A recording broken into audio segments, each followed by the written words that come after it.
Jacob lived in the land of his father's travels, in the land of Canaan. This is the history of the generations of Jacob. Joseph, being 17 years old, was feeding the flock with his brothers. He was a boy with the sons of Bilhah and Zilpah, his father's wives. Joseph brought an evil report of them to their father. Now Israel loved Joseph more than all his children, because he was the son of his old age, and he made him a coat of many colors. His brothers saw that their father loved him more than all his brothers, and they hated him, and couldn't speak peaceably to him. Joseph dreamed a dream, and he told it to his brothers, and they hated him all the more. He said to them, "Please hear this dream which I have dreamed. For behold, we were binding sheaves in the field, and behold, my sheaf arose and also stood upright, and behold, your sheaves came around and bowed down to my sheaf." His brothers said to him, "Will you indeed reign over us?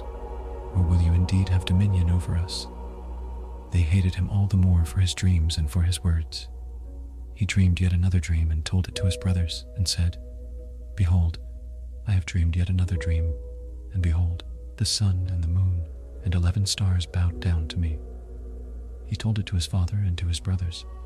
His father rebuked him and said to him, "What is this dream that you have dreamed?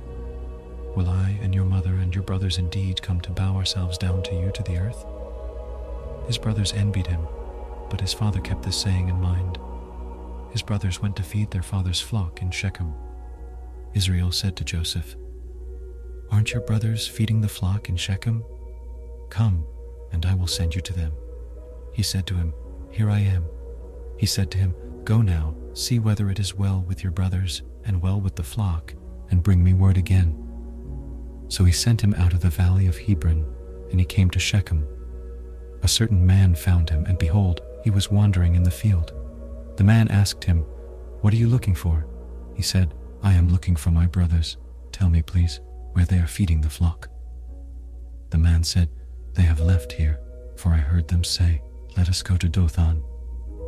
Joseph went after his brothers and found them in Dothan. They saw him afar off, and before he came near to them, they conspired against him to kill him. They said one to another, "Behold, this dreamer comes. Come now, therefore, and let's kill him, and cast him into one of the pits, and we will say, 'An evil animal has devoured him.'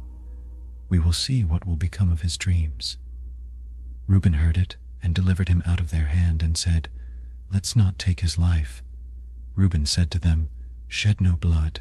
Throw him into this pit that is in the wilderness, but lay no hand on him, that he might deliver him out of their hand, to restore him to his father."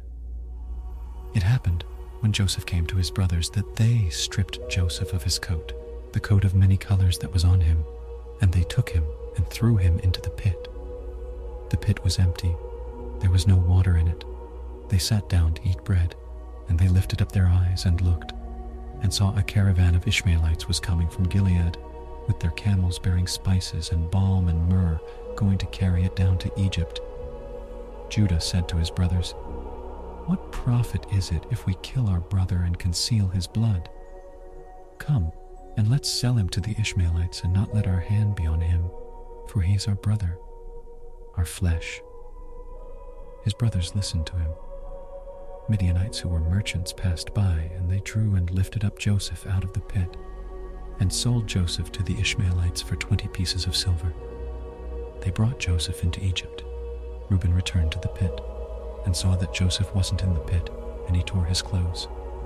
He returned to his brothers and said, "The child is no more, and I, where will I go?"